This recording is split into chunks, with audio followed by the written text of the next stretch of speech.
Alors, les résidus.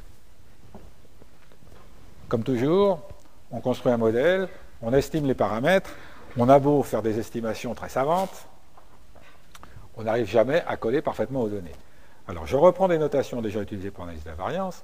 J'appelle YI chapeau ce que j'estime par le modèle au point I. C'est-à-dire, j'applique mon modèle au point I, A plus BXI.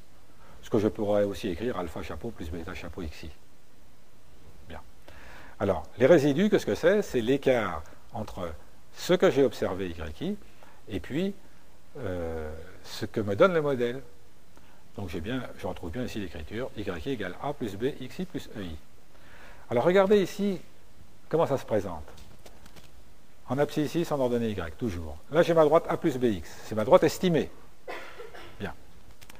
Lorsque je suis en X bar, je tombe sur Y bar, propriété que je rappelle. Lorsque je suis en XI, le modèle me dit, attendez-vous à A plus BXI. Bien, ça c'est donc la valeur prédite par le modèle.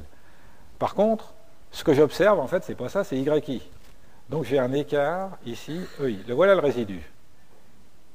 Bon, je me permets d'insister. Vous pourriez me dire, attendez, vous nous prenez pour des cloches. Non.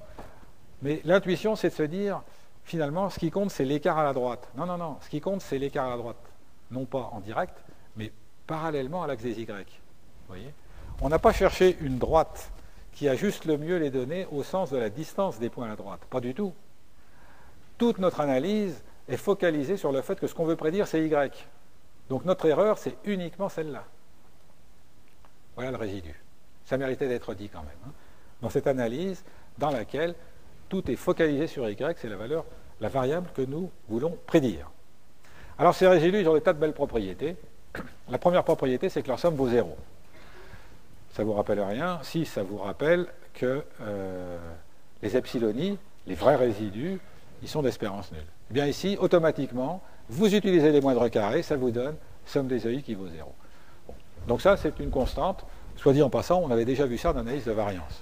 Donc dans notre petit exemple, on va trouver bien sûr somme des EI qui vaut 0. Ça ne tient pas du tout au fait que l'on utilise des petites données, c'est par structure. Plus subtil, somme des EI xi égale 0. Bon, ça c'est la formule. Alors qu'est-ce que ça veut dire que le produit de EI par xi? Alors il faut remarquer que le EI, c'est une variable centrée. D'accord? La somme des EI vaut 0. Donc la moyenne des EI vaut 0.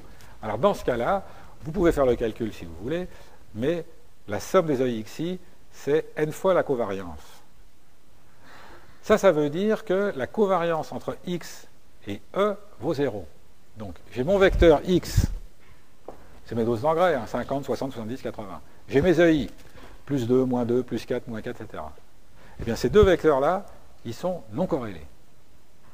Bon, vous allez me dire, c'est un peu technique. Oui et non. Les résidus ne sont pas corrélés aux x, c'est très important pour nous, ça. Ça veut dire qu'il ne reste rien qui ne puisse être expliqué par x dans les résidus. Vous comprenez? Si les résidus étaient un petit peu liés à x, ça veut dire que quand j'ai trouvé mon modèle, là, a plus bx, j'ai oublié quelque chose qui dépend de x et qui se retrouve dans le résidu. Eh bien là, ce n'est pas ce qui se passe. Les résidus sont non corrélés aux x. Autrement dit, notre machinerie travaille très bien. Ça, c'est dû uniquement au fait d'utiliser les moindres carrés. Donc on a bien extrait de x tout ce qu'il fallait quand on écrit a plus bx. Alors, je vous ai mis là le petit exemple numérique. Donc, vous reconnaissez les x, moins 1, 0, 1, les y. Alors, les y chapeau, on ne va pas tous les calculer, mais vous voyez, quand x vaut moins 1, j'ai moins 1 tiers, moins 1, ça fait bien moins 4 tiers, très bien. Alors, en fait, j'ai observé moins 1, donc mon résidu vaut 1 tiers. Alors, vous voyez, ici, sur le point 1, je m'attendais à moins 4 tiers, j'observe moins 1, donc voilà mon premier résidu, voilà le deuxième, voilà le troisième. Bien. Variance résiduelle, maintenant. Donc, l'importance des résidus tient à deux choses. Ce sont des intermédiaires de calcul. Avec ça, je vais calculer une variance résiduelle, je vais faire des tests, etc. Mais les résidus sont intéressants en eux-mêmes. Évidemment, ici, je n'ai que 3 points, mais quand j'en ai plein, je vais dire, tiens, tel point a un résidu très fort. Ça veut dire que cette parcelle, elle ne rentre pas bien dans mon modèle. Qu'est-ce qui se passe? Donc, les résidus méritent d'être examinés. Alors, la variance résiduelle, pareil. on peut la voir comme un intermédiaire de calcul, quelque chose qui va nous servir à faire des tests plus tard, à calculer des intervalles de confiance. Mais elle est intéressante en elle-même, puisque c'est l'incertitude que j'ai sur chaque mesure, finalement. C'est bien ça. Hein? Alors, je vais l'estimer par une quantité, alors, qui est somme des EI carrés. Donc je suis parti pour prendre mes résidus et calculer leur variance. Exactement comme une analyse de variance. Sauf qu'au lieu de diviser par n, je divise par n-2. Alors vous reconnaissez ici un raisonnement qu'on en a déjà vu. Si je prenais la variance des EI, j'aurais quelque chose qui serait biaisé et qui me sous-estimerait ma vraie variance. Effectivement, je calcule A et B précisément pour minimiser la somme des EI carrés. Donc les sommes des EI carrés, ils vont être spécialement petits, je fais tout pour. Donc ça, je dois le prendre en compte. Alors, on le prend en compte en associant à une somme des carrés son nombre de degrés de liberté. Et le nombre de degrés de liberté, qu'est-ce que c'est? C'est le nombre de données, n, moins le nombre de paramètres à estimer, ici.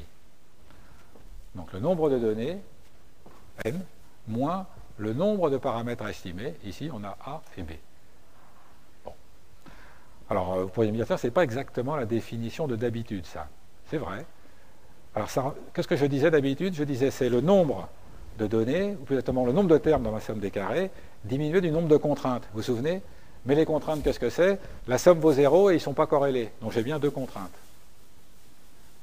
Donc en fait, j'ai le même nombre de contraintes que le nombre de paramètres. Le fait, à chaque fois que j'estime un paramètre, ça me rajoute une contrainte sur mes résidus. En m'y prenant comme ça, l'espérance de sigma carré chapeau est sigma 2. Autrement dit, j'obtiens de cette façon un estimateur sans biais. Donc ça, c'est un raisonnement qu'on a déjà tenu. Pour ceux qui suivent bien jusqu'ici, c'est même des notions qui sont assez familières. Alors, si on reprend l'exemple, regardez bien. Là, je remets l'équation, moins 1 tiers plus x. Vous vous souvenez de ces résidus, 1 tiers moins 2 tiers, 1 tiers. Quand je fais la somme des carrés, j'obtiens 2 tiers. Voilà. Donc, je divise 2 tiers par 1, parce que 1, c'est n-2, 3 moins 2. J'obtiens ici 2 tiers, c'est-à-dire 0,81, un écart type de 0,81 carré, donc un écart type de 0,81. Un écart type de 0,81, 0,8, était 8,16, ça veut dire que tous mes nombres sont compris entre moins 1,6, c'est ça, et plus 1,6, ils sont tous là-dedans, plus ou moins 2 écarts types, très bien. Alors en fait, on voit qu'ils sont bien plus petits, c'est de cette façon qu'on peut dire que mes résidus sous-estiment la variance résiduelle. Donc c'est ce chiffre-là qui compte. Bien.